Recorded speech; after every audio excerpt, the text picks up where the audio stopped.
Bonjour à tous.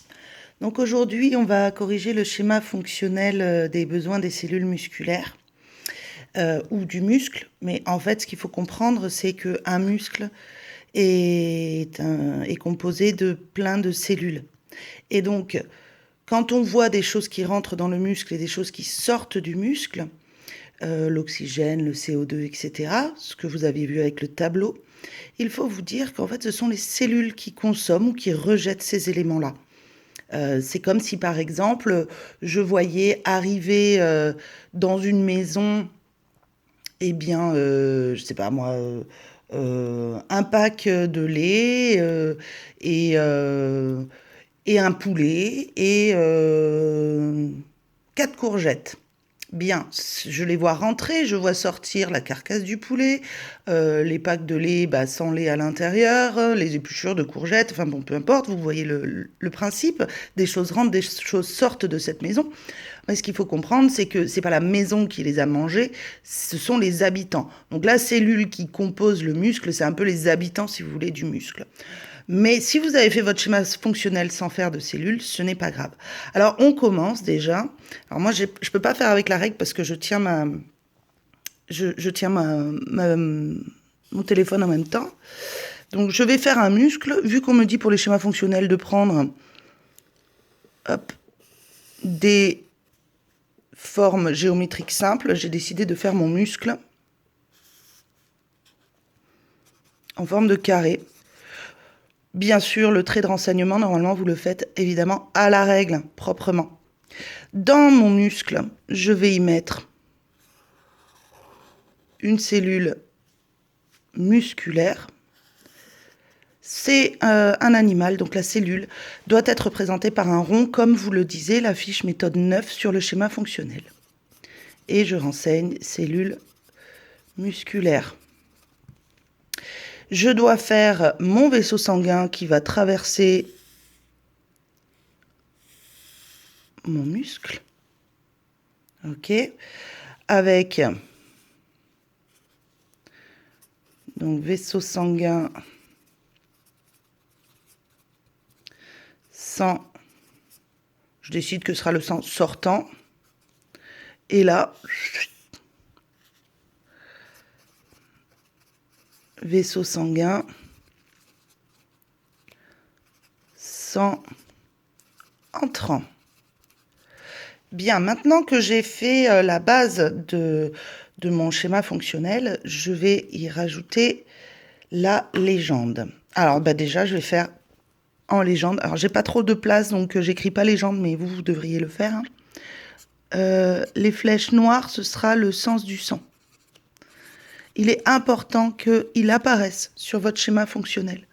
Donc, hop, hop, hop, le sang va dans ce sens-là, du sang entrant vers le sang sortant, évidemment. Ensuite, on m'a dit que fallait faire le trajet du dioxygène. C'est en rouge, ça. Le dioxygène, c'est toujours en rouge. Je suis désolée pour ceux qui sont daltoniens, mais le dioxygène est représenté en rouge, le glucose est représenté en vert, et c'est toujours comme ça. Donc, on voit dans notre tableau que le dioxygène est prélevé par les muscles et par les cellules musculaires. Donc, il était dans le sang et il rentre dans ma cellule.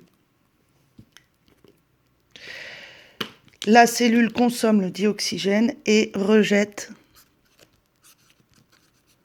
du dioxyde de carbone qui se fait forcément en bleu. Ça, c'est pas moi qui l'ai choisi non plus. Donc, hop. Je fais mon dioxyde de carbone, qui sort de la cellule et qui retourne dans le sang. Les nutriments, dont le glucose, c'est en vert. Ça aussi, on n'a pas le choix. Trajet glucose. Et le glucose est prélevé. Il sort du sang pour aller, j'espère que vous voyez bien mes flèches, dans la cellule. Ensuite, vous pouvez prendre la couleur que vous voulez. On va prendre en jaune, tiens, hop. Pour faire le trajet des déchets. Il n'y a plus beaucoup de place. Alors, je vais me faire en haut. Tant pis. Trajet déchets.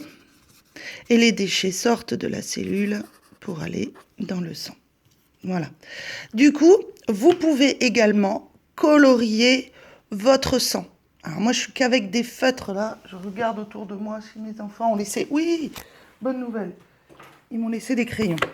Alors, le sang entrant est un sang qui est chargé en dioxygène. Et donc, on le fait en rouge. Le sang donc arrive chargé en dioxygène. Ce dioxygène est prélevé par la cellule qui rejette du dioxyde de carbone et donc le sang se retrouve bleu chargé en dioxyde de carbone. D'accord? Entre les deux, on est à un mélange de rouge et de bleu. Hein. Voilà, hop là.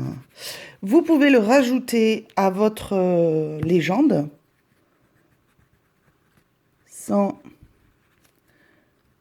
riche en CO2. Il n'est pas très bien appointé. Hein. Sang riche en O2. Sang riche en CO2, vous pouvez l'appeler aussi sang pauvre en O2, comme vous voulez. Et on n'oublie pas le titre de notre schéma fonctionnel. Donc, c'est le schéma fonctionnel des besoins des cellules musculaires. On souligne proprement à la règle. Moi, je ne le fais pas parce qu'avec mon feutre, ça risque d'être pas très joli. Et voici le résultat. Vous aurez un résultat, une image similaire que vous trouverez en pièces jointes qui vient de l'ordinateur. Et donc, ça représente exactement la même chose, mais c'est beaucoup plus propre et beaucoup plus joli. Je voulais quand même vous montrer comment j'avais construit ce schéma fonctionnel et pourquoi. Prenez bien soin de vous. Et puis, évidemment, on en a encore pour quelques semaines comme ça. J'espère que tout va bien chez vous, pour vous. Et je vous dis à bientôt. Au revoir.